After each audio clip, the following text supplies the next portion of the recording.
Captain Hanwoo stood at attention on the landing pad, watching the silvery Viridian ships cut through Earth's clouds like knives through silk. The vessels moved with impossible grace, defying what humans knew about aerodynamics. Next to him, his second-in-command kept fidgeting with his collar, betraying the nervousness they all felt. The first ship touched down without a sound, its surface rippling like liquid metal. A door materialized in its smooth hull, and out stepped Commander Ta Min of the Viridian fleet. The alien was tall and elegant, with skin that seemed to shimmer between blue and green in the sunlight. His eyes, 3 of them arranged in a triangle, blinked in sequence as he surveyed the welcoming committee. "Welcome to Earth," Hanwoo said, bowing slightly. The universal translator pinned to his uniform hummed to life. Ta Min's mouth curved into what might have been a smile. "We bring greetings from the Viridian Alliance. Your species has caught our interest." The words dripped with barely hidden superiority. The initial meetings went as well as could be expected. The Viridians spoke of trade, cultural exchange, and protection from other alien races. But Hanwoo noticed how they flinched when humans shook hands, how they recoiled at the sound of laughter, how they stared in horror at the coffee the humans drank. It was during the tour of Earth's achievements that things went sideways. The Viridian delegation had requested to see human recreational activities. Hanwoo had tried to warn his superiors that showing them extreme sports might not be the best idea, but he was overruled. They stood at the edge of the Grand Canyon, watching as base jumpers leaped into the void. The first jumper dove off with a whoop of joy, their wingsuit catching the air. Ta Min's 3 eyes widened in alarm. "They're falling to their death," he exclaimed, his translator crackling with distress. No, Hanwoo tried to explain. "It's for fun. They have parachutes." The next display was even worse. The skateboarding demonstration left the aliens clutching each other in terror.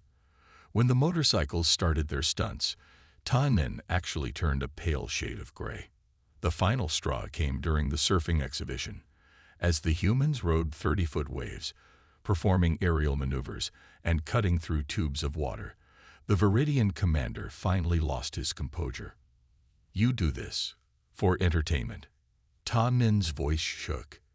"You willingly put yourselves in mortal danger for pleasure." Hanwoo watched as the alien's professional facade crumbled. "Well, yes, these athletes train for years to." "Your children," Ta Min interrupted, pointing at a group of young skateboarders practicing nearby. "You teach your young to court death." "It's not about death," Hanwoo tried to explain. "It's about pushing limits, about feeling alive." The Viridian delegation huddled together, speaking rapidly in their native tongue. Their third eyes were all focused on the humans, while their other eyes darted around nervously. Ta Min seemed to struggle for words. "We must reconsider our approach to this alliance. We had not realized the extent of your species' unique characteristics." As the aliens hurried back to their ships, Hanwoo caught fragments of their conversation through the translator. Unstable, unpredictable, and most interestingly, dangerous. The ships took off as silently as they had arrived, leaving Hanwoo and his team standing on the landing pad. His second-in-command finally broke into laughter. "Did we just scare off an advanced alien civilization with skateboarding?" Hanwoo watched the ships disappear into the clouds. "I think we did more than that. Did you see their faces during the motorcycle stunts? They're not just scared. They're terrified of us." As reports came in from other first contact sites around the globe, a pattern emerged. The Viridians had reacted with similar horror to human boxing matches, roller coasters, and even children playing on jungle gyms. What humans saw as fun and excitement, they saw as madness. That evening, Hanwoo sat in his office, writing his report. He smiled as he typed the final lines. "It appears the Viridian Alliance has discovered that humanity's greatest weapon isn't our technology or our military might. It's our apparent insanity." He clicked send and leaned back in his chair, wondering what other alien species would make of humanity's peculiar relationship with danger and thrill-seeking. Something told him this wouldn't be the last time Earth's extreme sports would send aliens running for the stars. The Viridian commander, Jeho, stood tall in the meeting chamber, his three eyes fixed on the human delegation. 2 weeks had passed since the first contact incident, and the aliens had returned with what they believed was a foolproof way to prove human inferiority. Commander Sunmei sat across the table, her posture relaxed but alert. The other human officers watched silently as Jeho activated a hologram in the center of the room. It showed a harsh planet with 3 suns, its surface a maze of burning canyons and razor-sharp crystal formations. "This is Helios Prime," Jeho announced, his translator making his voice sound metallic. "No species has ever completed our training course there.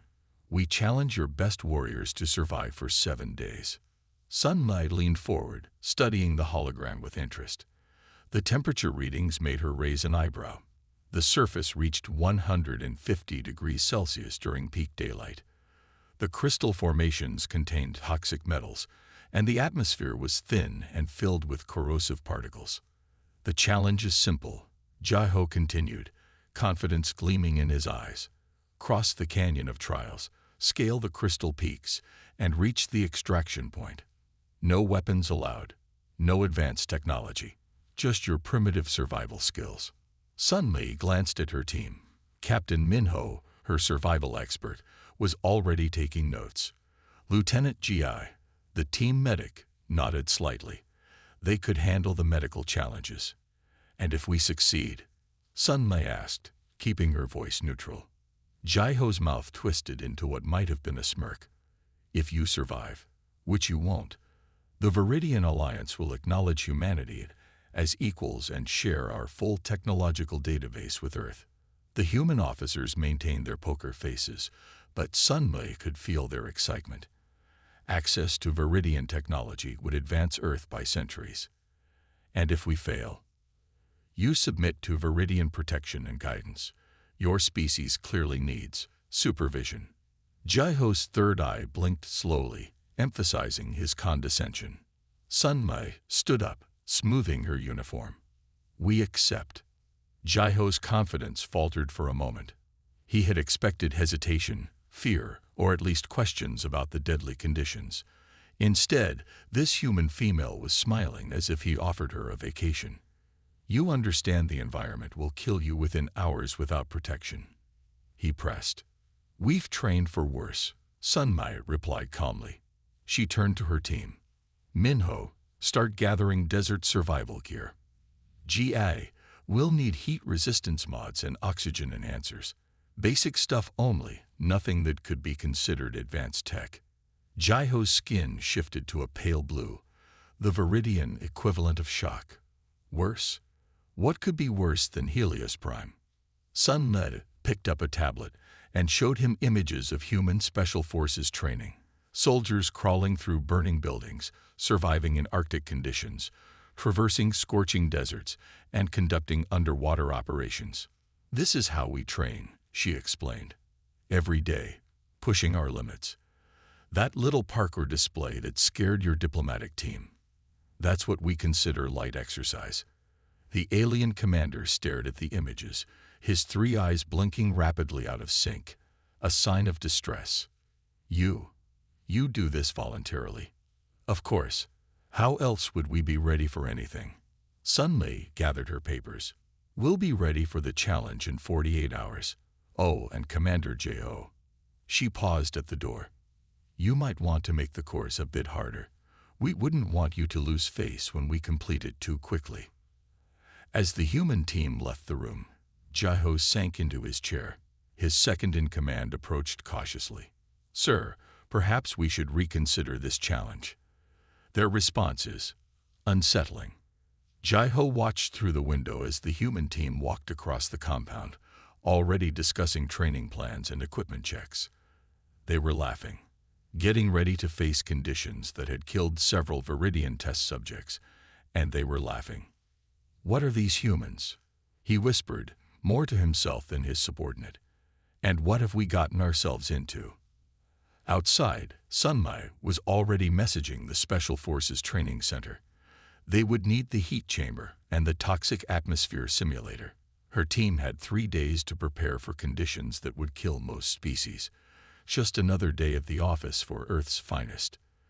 The Viridians would soon learn that challenging humans to a survival contest was like challenging fish to a swimming competition. They had no idea what they were in for.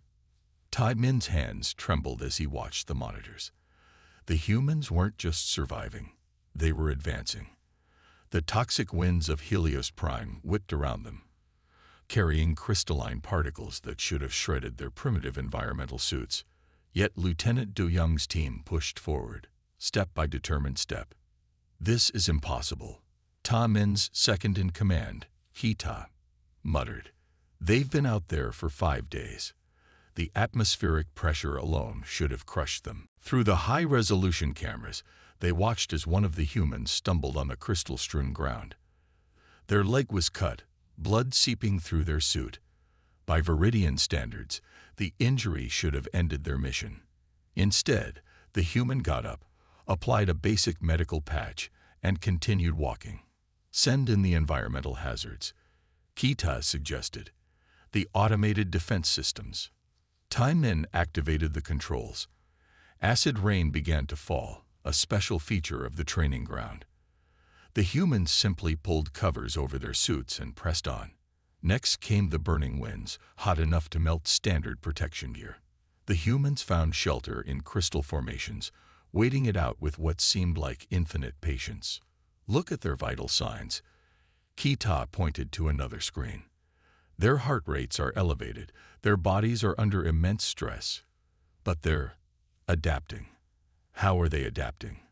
Lieutenant Du Young's voice crackled over the monitoring system. They had allowed the humans basic communication devices. "Team, rest period in 5 minutes. Standard rotation." The aliens watched in fascination as the humans took turns sleeping in short bursts while others kept watch. They ate strange, dense food bars and drank water they had somehow collected from the toxic atmosphere. "Their endurance is unnatural," Tai Min observed.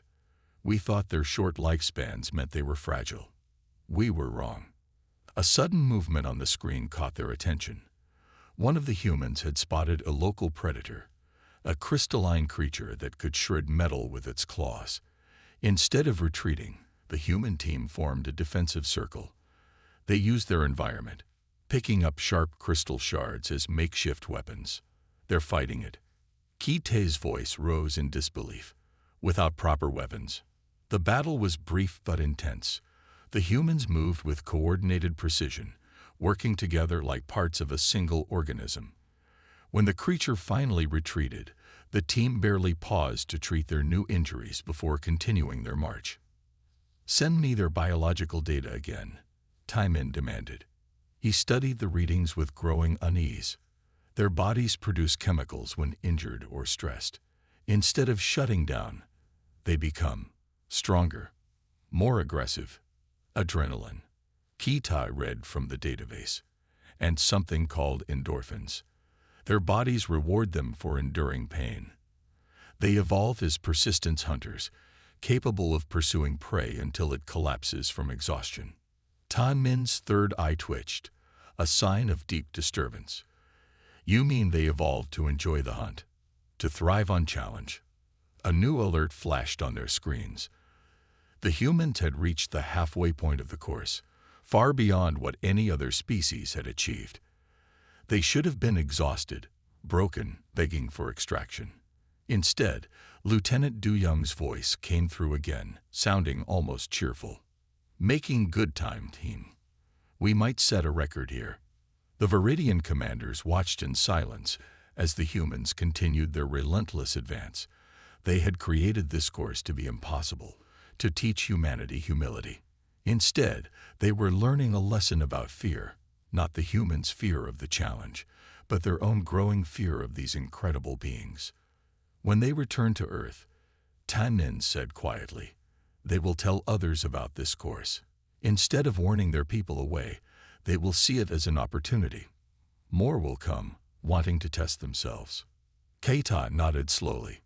They don't just survive, Commander. They turn survival into sport.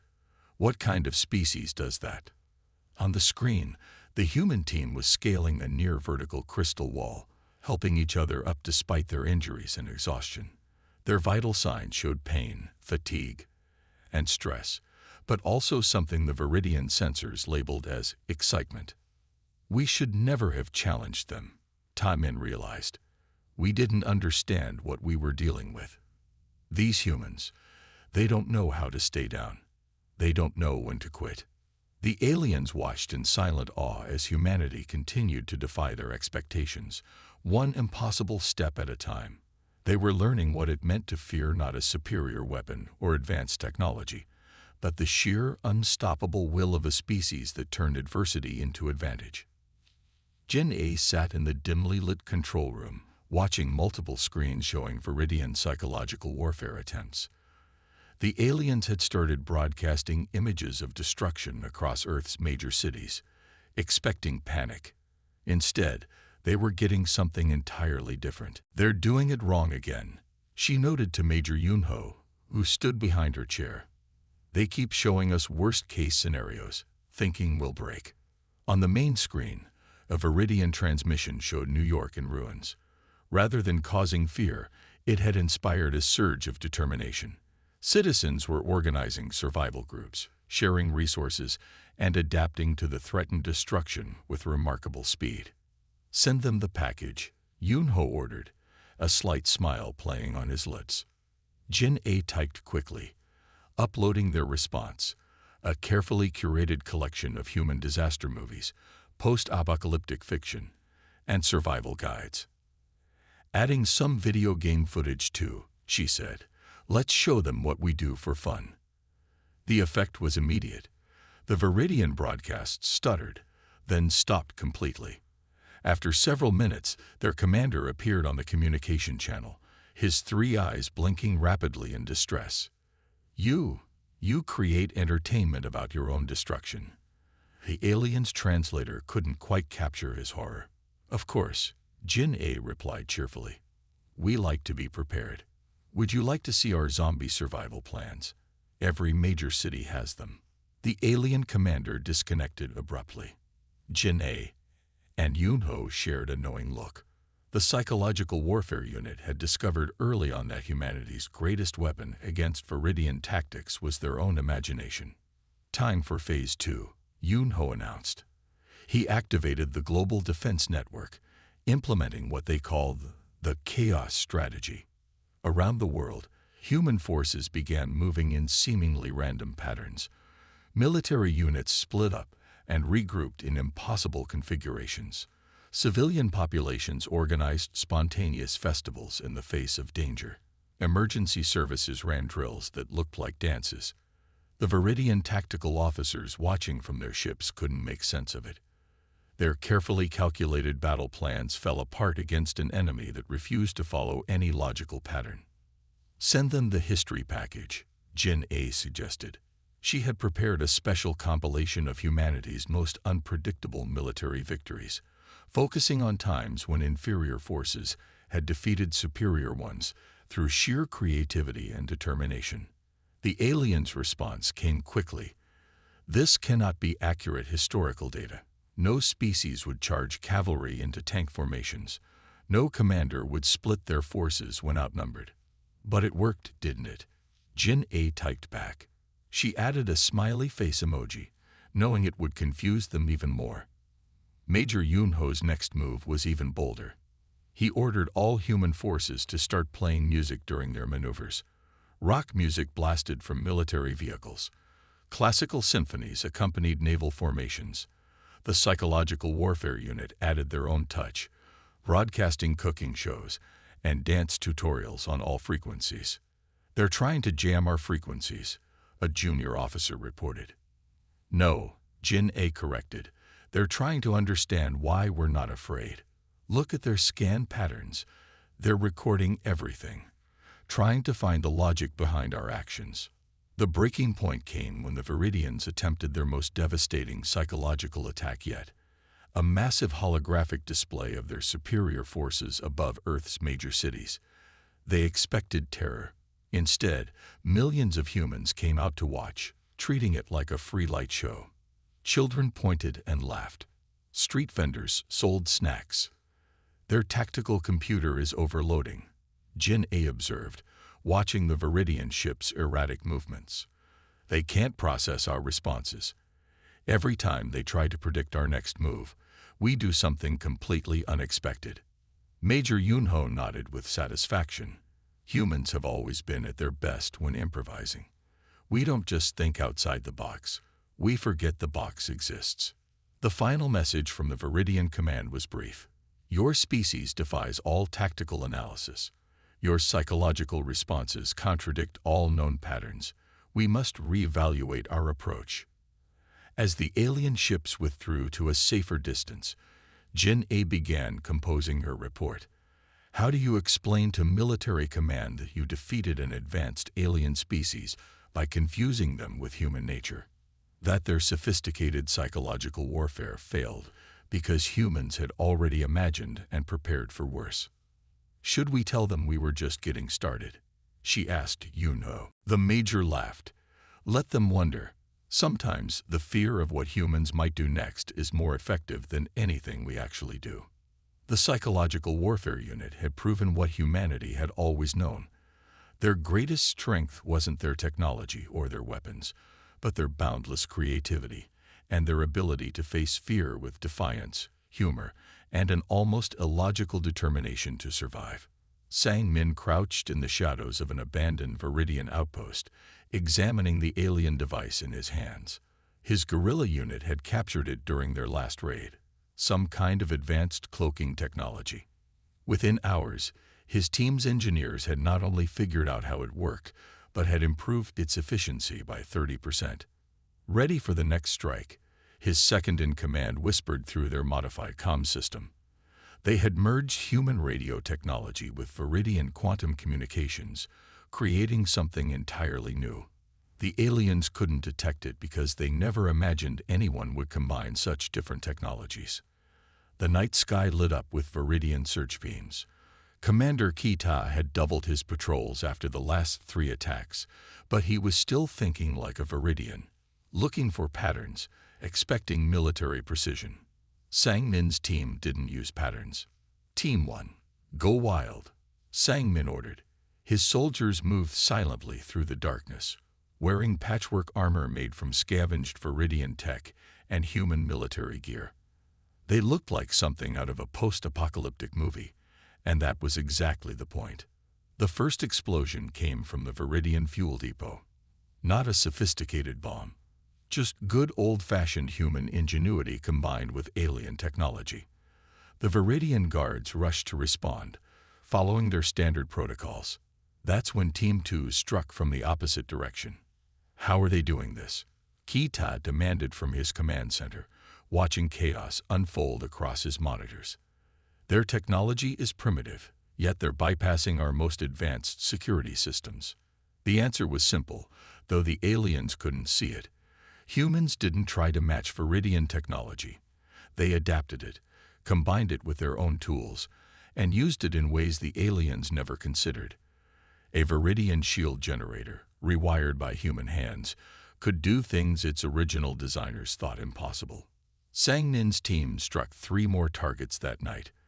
They used Viridian hover technology to scale walls, human climbing gear to navigate maintenance shafts, and modified alien weapons that worked better than their original designs. Each time, they disappeared before the Viridian response teams arrived. "Sir," a Viridian officer reported to Kita, "they're not just using our technology. They're improving it. Look at these readings. That's our own cloaking device, but it's operating at frequencies we thought were theoretical." Keita stared at the data in disbelief. These humans, whom they had dismissed as barely space-capable, were taking advanced Viridian military hardware and treating it like building blocks in a child's toy set. They mixed and matched technologies that should have been incompatible, creating hybrid systems that defied conventional military doctrine. Sang Nin's next strike targeted the Viridian Command and Control Center. His team deployed homemade smoke grenades filled with a mixture of Earth chemicals and Viridian sensor-blocking particles. The aliens' sophisticated detection systems were blind, while the humans, using simple thermal goggles, moved through the chaos like ghosts. They adapt too quickly, Kite realized, watching another facility fall to the guerrilla attacks. We give them a puzzle. They turn it into a weapon. We show them advanced technology. They find ways to make it better. The final blow came when Sangmin's team infiltrated the Viridians' main research facility. They didn't just steal technology. They left behind modified versions of Viridian devices, improved by human innovation. It was both a demonstration and a message. Anything you can do, we can rebuild and enhance. Full retreat, Kite ordered, finally accepting defeat. We cannot fight an enemy that turns our own strength against us with such creativity. As the Viridian ships lifted off, Sangmin stood on a hillside watching them go. His team had collected enough alien technology to keep Earth's scientists busy for decades, but that wasn't their greatest victory. They had proven that human adaptability, combined with their knack for unconventional thinking, made them far more dangerous than any advanced technology. Should we show them what we did to their battleship engines? One of his soldiers asked, grinning. Sangmin shook his head. Let them figure it out when they get home. Sometimes the fear of what humans might have done is more effective than showing our hand. The Viridians had arrived expecting to find primitive warriors. Instead, they discovered a species that could take their most advanced technology, understand it, improve it, and turn it against them, all while using tactics that no military manual in the galaxy could predict. They had learned a costly lesson about underestimating human adaptability, and Sangmin's guerrilla unit had written that lesson in fire across the stars.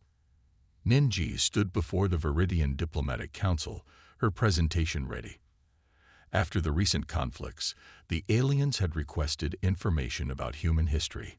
They wanted to understand how humans had developed their remarkable resilience. What they were about to learn would change their view of humanity forever. Let's begin with early human history, Ninji said, activating the holographic display. Our species nearly went extinct several times. At one point, we were reduced to just a few thousand individuals. The lead diplomat, Sewon, leaned forward. Yet you survived. How? Ninji brought up images of ancient human migrations. We adapted. We spread across the planet, facing predators, harsh climates, and natural disasters. Each challenge made us stronger. She showed them the Ice Age, explaining how humans had survived while larger, stronger species died out. The Viridians watched in silence as she described how humans had learned to use fire, create tools, and build shelters in conditions that should have killed them. But surely there were times when your species considered surrender?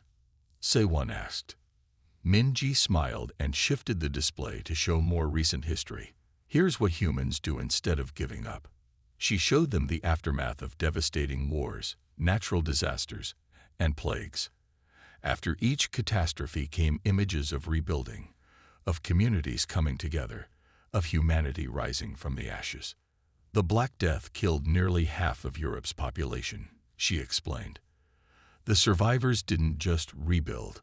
They created art, advanced medicine, and sparked a renaissance of human achievement. The Viridian diplomats shifted uncomfortably in their seats. Their species had never faced such devastation. They had always had the technology to prevent it. Even your entertainment reflects this, another diplomat noted, pointing to human movies showing post-apocalyptic scenarios. You imagine your own destruction, yet always picture yourselves surviving. Because that's what we do, Ninji replied simply. She showed them photos of cities rebuilt after earthquakes, communities recovering from tsunamis, and civilizations rising from the ruins of war. We don't know how to give up. It's not in our nature. The presentation moved to modern times. Ninji displayed statistics about human response to global challenges, climate change, pandemics, economic crisis. Each time, humanity adapted, innovated, and found ways to continue. Your species seems to grow stronger under pressure, so one observed, his three eyes blinking in sequence, a sign of deep thought. The more desperate the situation, the more remarkable your response. Minji nodded and pulled up her final slides. We have a saying, hope dies last. Even in our darkest moments, humans cling to the possibility of survival, of victory, of a better tomorrow. The room fell silent as she showed them contemporary human achievements, space exploration, medical breakthroughs, technological innovations. Each advancement had come from overcoming seemingly impossible challenges. You don't just survive, one of the younger diplomats realized. You use adversity as a catalyst for growth. Exactly, Minji agreed. Every time the universe tells us something is impossible, we take it as a challenge. Every time we're knocked down, we get back up stronger. She concluded her presentation with a simple statement. This is why your psychological warfare failed. This is why we adapted your technology so quickly. This is why we never break. Hope isn't just an emotion for humans. It's a weapon, a tool, a fundamental part of who we are. The Viridian Council sat in stunned silence. They had come seeking to understand human resilience, but had discovered something far more profound.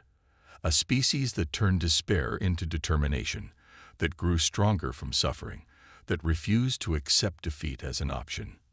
We have made a grave miscalculation, Say-One finally said. We thought we were dealing with a primitive species that needed to be controlled. Instead, we found beings who have turned survival itself into an art form. Minji gathered her materials, leaving the aliens to ponder what they had learned. As she reached the door, she turned back. One more thing. Everything I showed you. That was just the highlight reel. Human history is full of thousands more examples of us refusing to give up. You might want to keep that in mind for the future. She left the Viridians sitting there, confronting a new kind of fear, not of human weapons or technology or tactics, but of something far more powerful, the unshakable human spirit that turned every defeat into a stepping stone toward victory. They had discovered that humanity's greatest strength wasn't in their ability to fight, but in their absolute refusal to accept defeat as final. J1 straightened his tie as he entered the Grand Hall of the United Nations. Today would mark a historic moment, the signing of the peace treaty between Earth and the Viridian Alliance. The hall was filled with representatives from both species, an unprecedented gathering of humans and aliens. The Viridian High Commander, Dalmin, stood tall at the center of the room, his ceremonial robes shifting colors in the light. His three eyes surveyed the gathered crowd with what humans had learned to recognize as respect, quite different from the condescension they had shown during first contact. Before we sign, Dalmin announced, his translator projecting his voice clearly, I wish to address both our peoples. He turned to face the cameras broadcasting this moment across Earth and to the Viridian homeworld. We came to Earth believing we were superior. We thought our advanced technology, our ancient civilization, our refined culture made us better. We were wrong. The alien leader's skin rippled with emotion. Humanity taught us that true strength lies not in technological advancement, but in spirit. J1 watched as human and Viridian delegates exchanged glances. Many had fought against each other just months ago. Now they sat together, sharing stories and experiences. Your species, Dalmin continued, showed us things we had forgotten. You taught us about adaptation, about turning weakness into strength. You reminded us what it means to face impossible odds and refuse to yield. A holographic display activated, showing highlights of the conflict. Humans using modified Viridian technology, surviving impossible conditions, and most importantly, maintaining hope and determination through it all.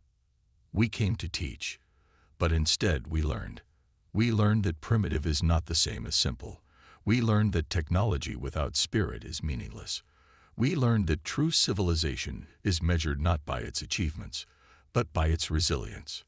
J1 stepped forward, carrying Earth's copy of the treaty. The document was unique, printed on paper rather than stored electronically, a human tradition the Viridians had come to appreciate. This treaty, J1 spoke, represents more than peace. It represents understanding. We may have fought as enemies, but we will move forward as equals. The terms were fair, an exchange of technology, cultural sharing, mutual defense agreements. But more importantly, the treaty acknowledged humanity's right to develop in their own unique way, following their own path among the stars. Dalmin lifted his ceremonial pen. My final report to the Viridian Council stated that attempting to control humanity would be like trying to control a force of nature. You cannot tame a storm or command a mountain. You can only respect its power and learn from its strength. The signing was simple, yet profound. Two species, once poised for devastating conflict, now united in mutual respect. As J1 added his signature beside Dalmin's, applause erupted from both human and Viridian delegates. There is an old human saying, J1 said to Dalmin afterward, during the celebration. The best teacher is often the student. The Viridian commander's 3 eyes blinked in agreement. We have added that to our archives, along with many other human sayings about perseverance, hope, and the indomitable spirit. Around them, humans and Viridians mingled, sharing stories and ideas. Scientists from both species were already discussing joint projects. Military officers exchanged tactical theories. Cultural experts planned exchanges and exhibitions. And to think, Dalmin mused, all this began because we were frightened by your recreational activities. J1 laughed. Would you like to try skydiving now? Many of your officers have already signed up for lessons. The Viridian leader's skin shifted to a lighter shade, their equivalent of a smile. Perhaps we will start with something simpler, though I hear your roller coasters are quite educational. As the celebration continued, J1 reflected on humanity's journey from being seen as primitive beings to respected equals. They had earned their place among the stars not through superior technology or military might, but through their uniquely human qualities: adaptability, creativity, and an unshakable spirit. The peace treaty wasn't just a document. It was proof that humanity's greatest strength had always been their humanity itself. And now, that strength would help guide both species toward a future brighter than either could have imagined alone.